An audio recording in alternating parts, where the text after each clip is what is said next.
Hello and welcome back to The Rise. You are in for a true treat today because this is not a solo episode. Today, I am here with the amazing Jane Boulware, and I probably botched the name, even though I was wanting to practice and do it correctly. But it doesn't matter how I say Jane's name because when you hear Jane's story and hear about her incredible new book that's also just out on audiobook, this is going to be a conversation that I hope will, and I believe will linger with you for a very long time. And you're going to understand why in just a few minutes.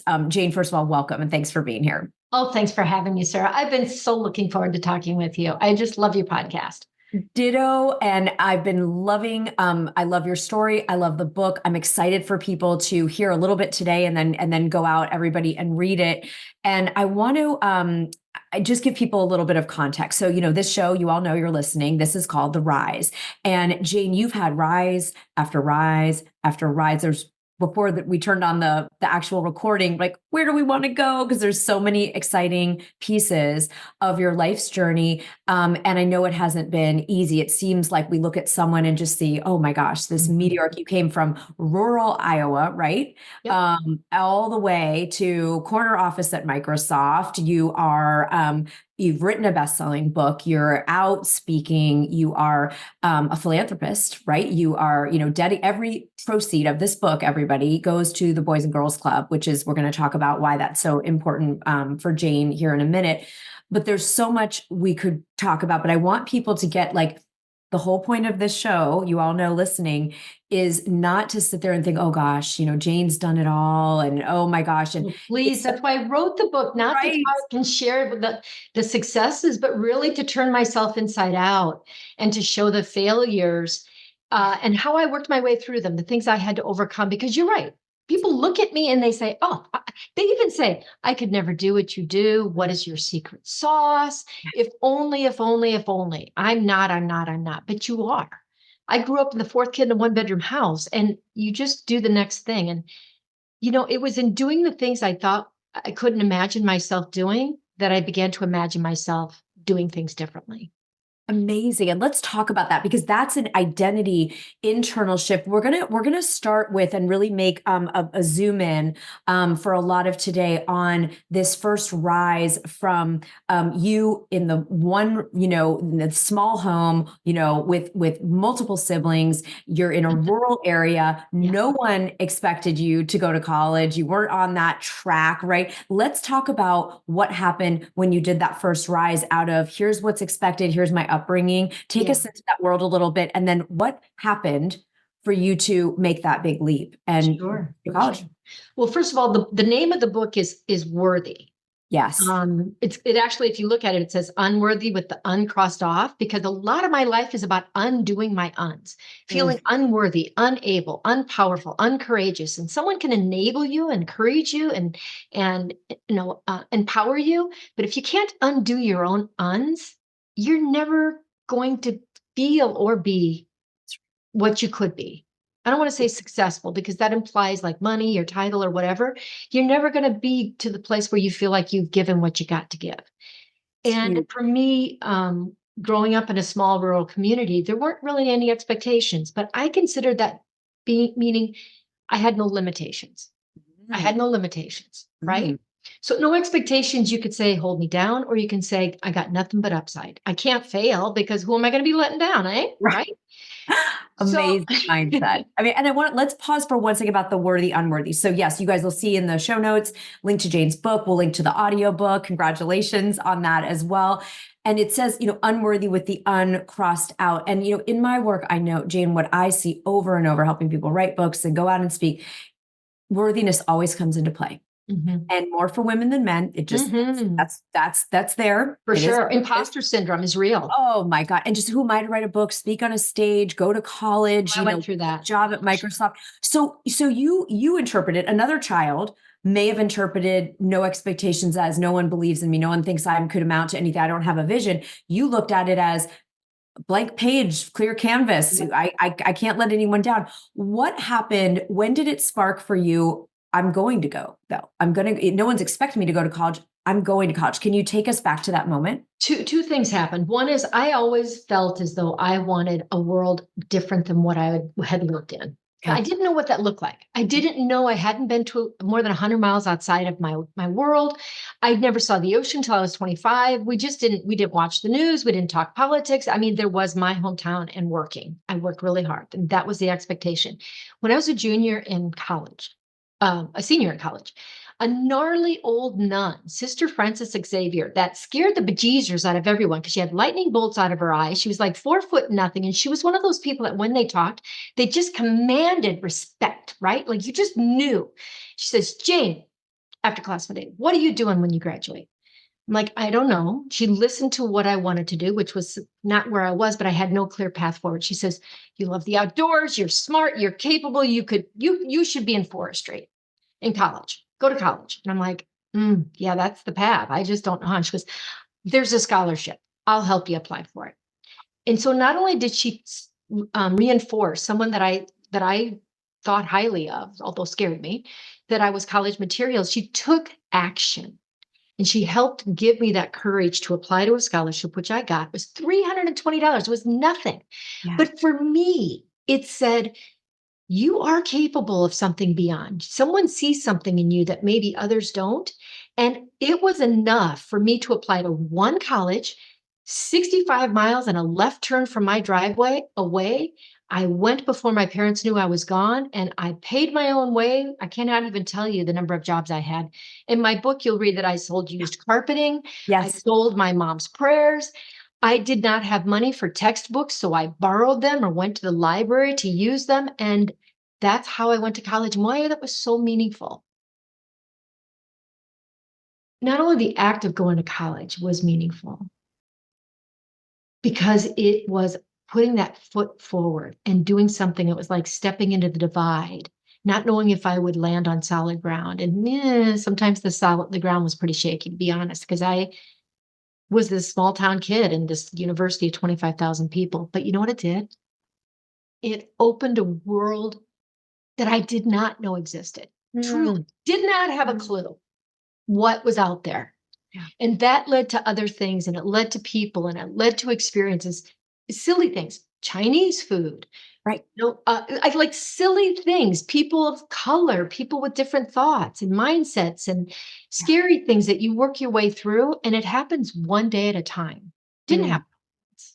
Mm. But one day at a time, my world started to grow and my line of sight started to lift and my gaze became someplace that I didn't know I could see to. And that's the beginning for me.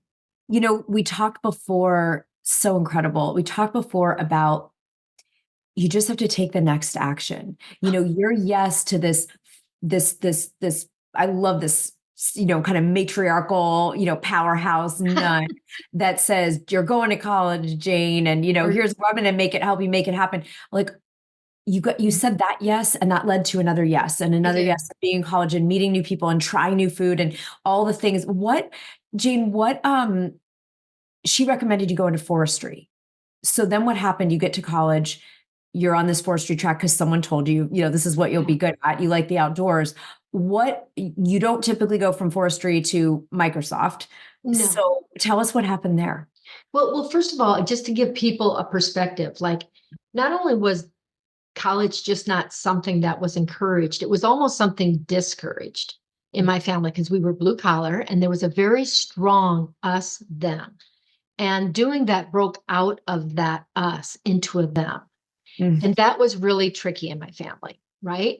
And there were barriers that came up because of that.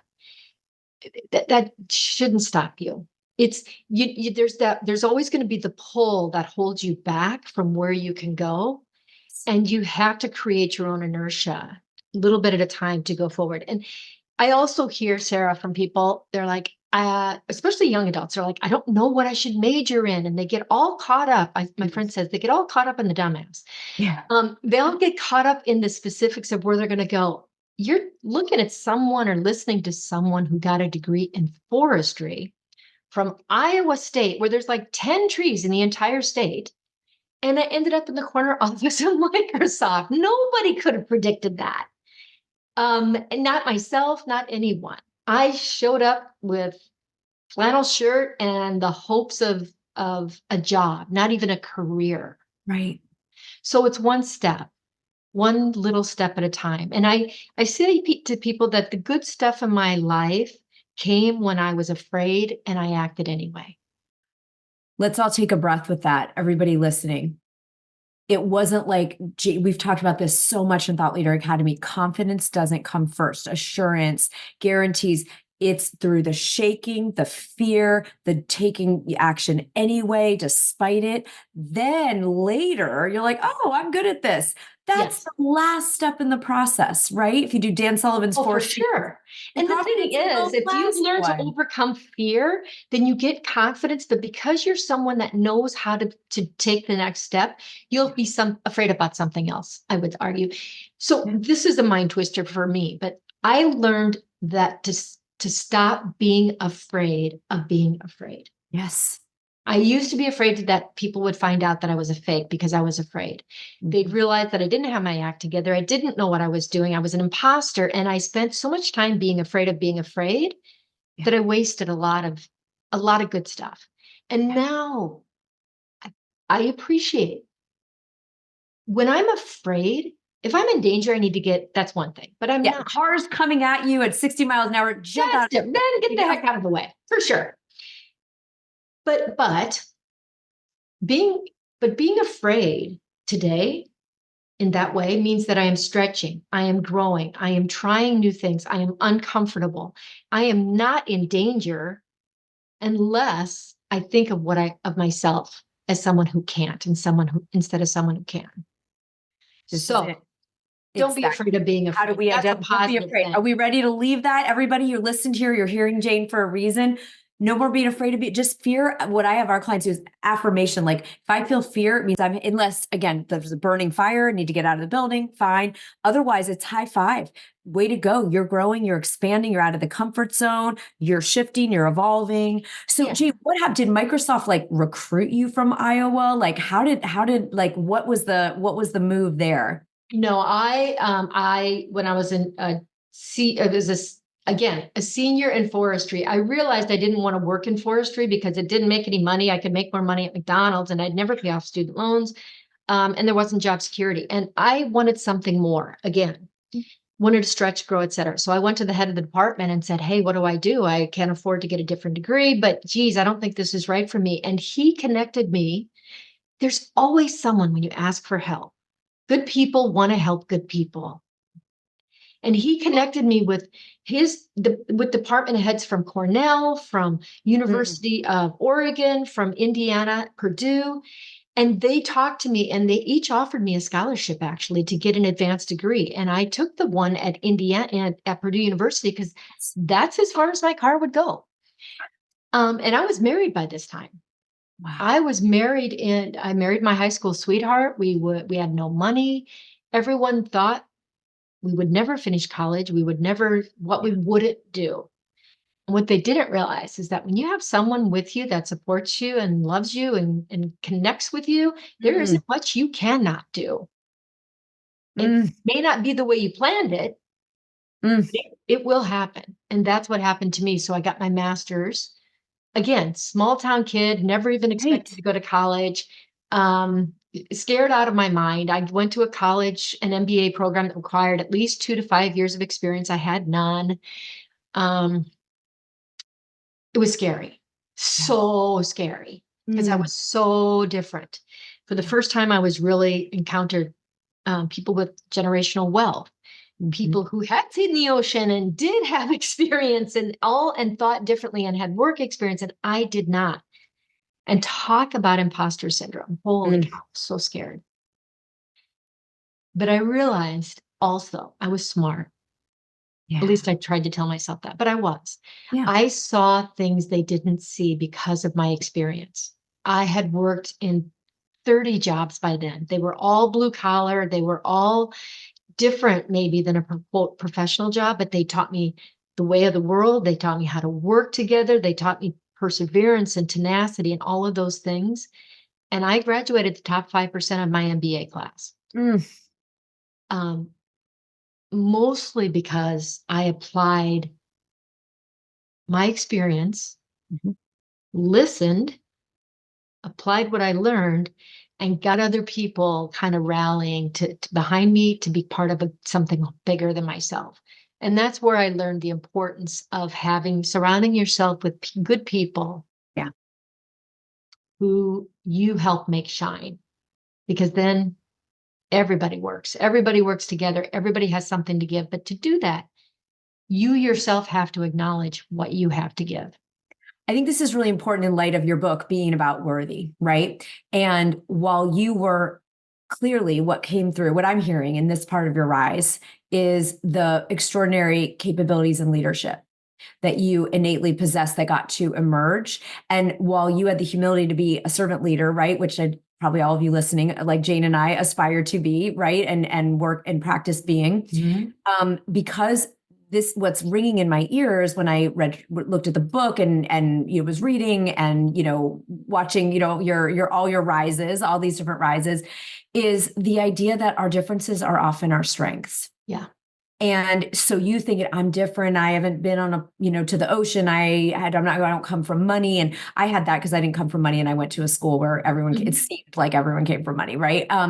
And all those things. And your differences allowed you to have a perspective that wasn't the norm, and it rallied people differently. It created something different, allowed it. So I think part of feeling worthy that I take from your work, Jane, your book, I can't wait for you guys to all read it and get all the stories and all the nuance, but it's truly honoring, like, we were made perfectly for what we came here to do.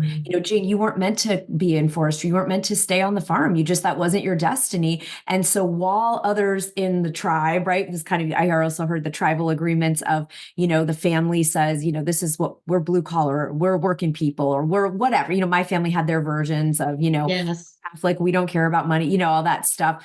It's like, when it's not your destiny, you get to do it anyway, even though people think you won't succeed. It sounded like they were kind of waiting for you in a way to fit you guys. Oh, you're this young couple. They're not going to finish college. They're not going to. And yet it just kept doing that next thing, even though you were scared. And so did Microsoft happen right after grad school, or was there?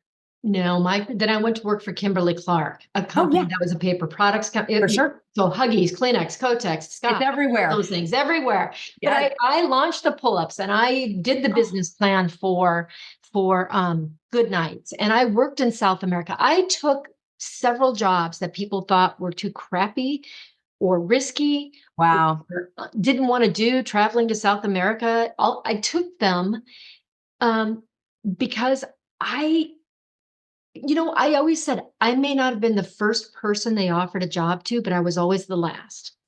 If I thought I could grow and I said yes. My favorite word, it seems to me, is yet. If I don't know how to do something, if I haven't done it, I don't know how to do it yet. I haven't done it yet, but together we can do it. So it seems to me the difference between those who do and don't, those who are happy really, and those who are waiting, is the word yet. And it means that I'm striving to do something. And so I would be asked, have you done this? And I would say, not yet, but here's how I would approach it. Yeah, and look at you. I freaking love this. Like, you guys, like, even if you took this away, make the word yet your favorite word and see what happens in your life. Look what it's opened up, Jane, for you. Like, it's incredible. And I want to talk about what we talked about right before we started recording about Boys and Girls Club and where your legacy really is going, because this book is part of it. But can you, like, what do we need to know about working at Microsoft? Like, what was the Microsoft there? Because Kimberly-Clark and the previous so jobs, Microsoft was a totally different breed of cat. Yeah, I bet. I've heard. Different culture. Like, I came in and was very accomplished in what I had done. I felt confident that I could do the work for which I was being hired. I had never encountered to this degree a culture that was eat your young.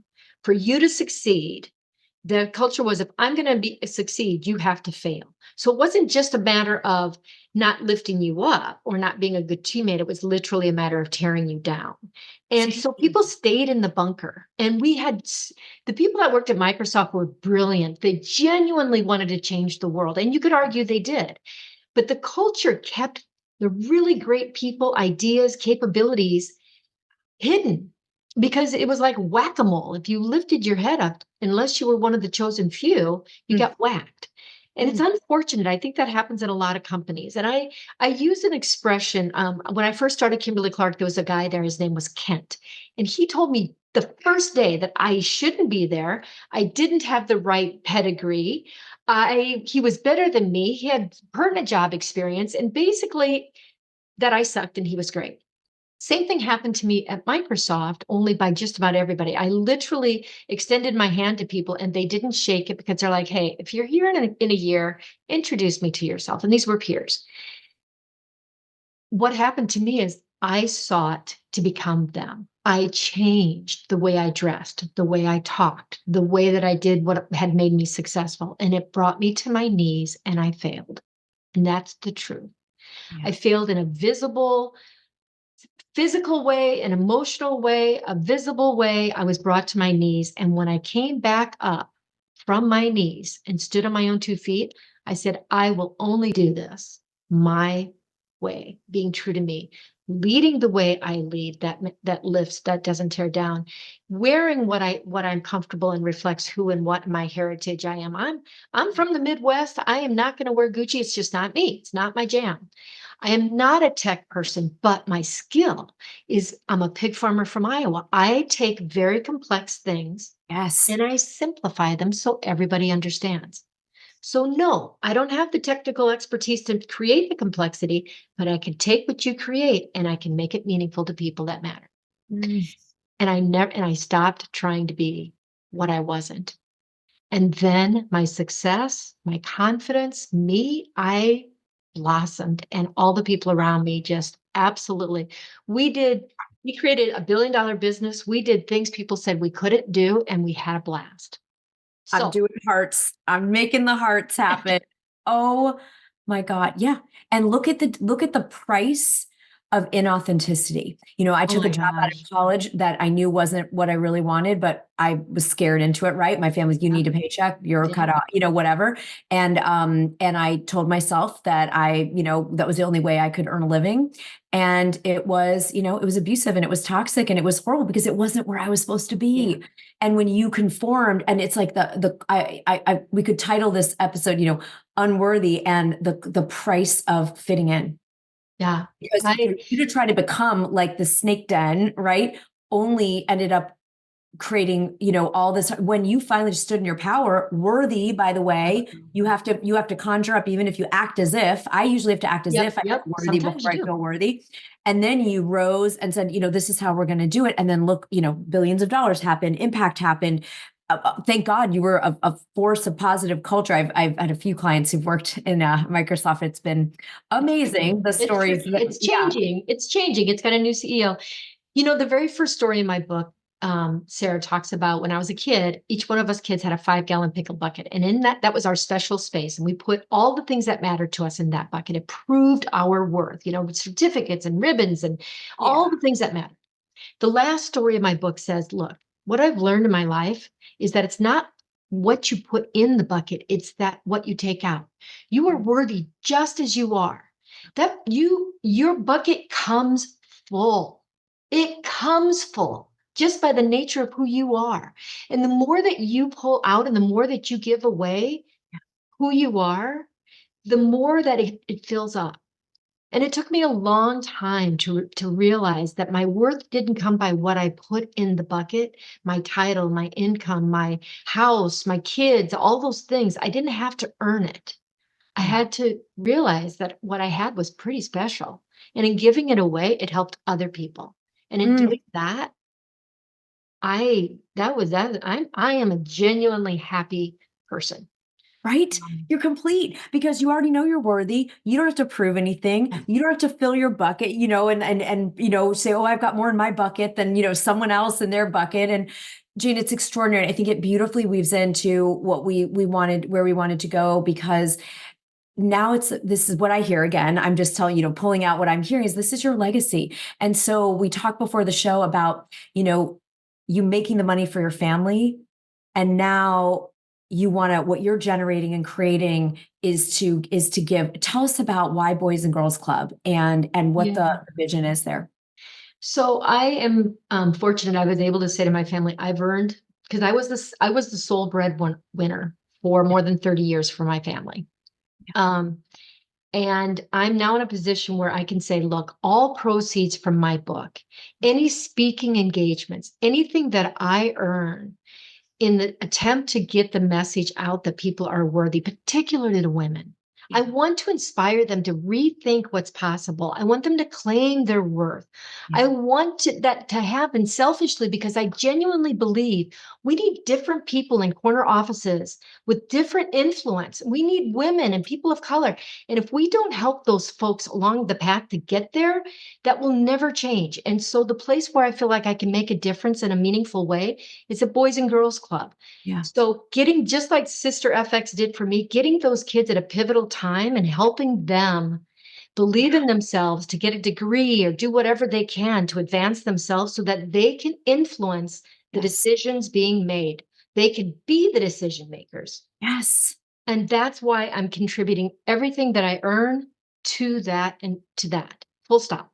Incredible. It's incredible. And I love this, Jane, because, we can write checks, we can send money, to something, but there's a very clear connective tissue between the, I'm here because a woman wrote a book that I found in the airport when I was going to die and didn't, it saved my life. Right. So now I write books and help people write books. Right. You had that beautiful, Sister FX come in and say, hey, Jane, this is a new path for you, and took action. I want us all to hear about something. I think your book inspires this, Jane. You inspire this by your living example as a leader. Not just talk about it, not just theorize about it, not just think about stuff, take action. And by you contributing additional resources to Boys and Girls Club and by buying the book, we all get to do that. So everybody go, grab the link, write your book to the show. You do. I recommend the book, rate the book on Amazon. Do it for your book club. Do a review, I'm just a grassroots effort. Help me grow. Yeah. And Jane, then the worthiness movement gets to spread because really all roads lead to anyone who's felt marginalized, whether it's by gender, ethnicity, ability, whatever it is. The world hasn't told you can, that you're enough, that you're worthy. And so, Jane, you're here with that message, especially helping younger people, because the sooner someone learns that and unshackles themselves from the need to fit in or playing small or going down a path that's not their destiny because they think I can't have more. It's so Create your destiny. Create your path. For everyone who says you can't, won't, shouldn't, just you can, you will, just do it one step at a time. Don't worry about the next 5 years out. That's nonsense. The world is changing too fast. Say yes and just ask yourself, if someone says, can you do this? Have you done it? You haven't done it. Not yet. Not yet. It's meaningful. And you don't have to do it all. Surround yourself with people. I'm just a pig farmer from Iowa. I have been surrounded by brilliant people and been very, very fortunate that we found ways collectively to rise. Jane, it is an honor, a pleasure, a delight. I know probably all of you, if we were in a room together listening, we would all be on our feet going, woo, I'm feeling it. So we truly wish you all the best as you continue the book tour, get out. I know you're going to have a lot of speaking coming up. We'll all go get the book. And you guys, if you like to listen to audiobooks instead, it's out. The wait is over. So we'll put links to both of those so that you can get those here. And everybody, add yet to the top of your vocabulary list, and let's see what happens. And we want to hear it. Jane and I want to hear your stories as you take action on what you heard today. Say, you know what? I don't need to do all of it today. I'm going to do the next thing. I'm going to give that next yes. If someone asks me something exciting and I'm nervous, I can feel the fear and say, I haven't done it yet. Yes. But I will. Right? Thank you, Jane. Congratulations. And absolute, we are standing with you, linking arms in this movement, and excited to see what happens next. Likewise, I wish everybody that's listening much success. And remember, you're worthy just as you are. You don't have to earn it. And just get out there and know that. Claim it. Amazing. Thank you, Jane.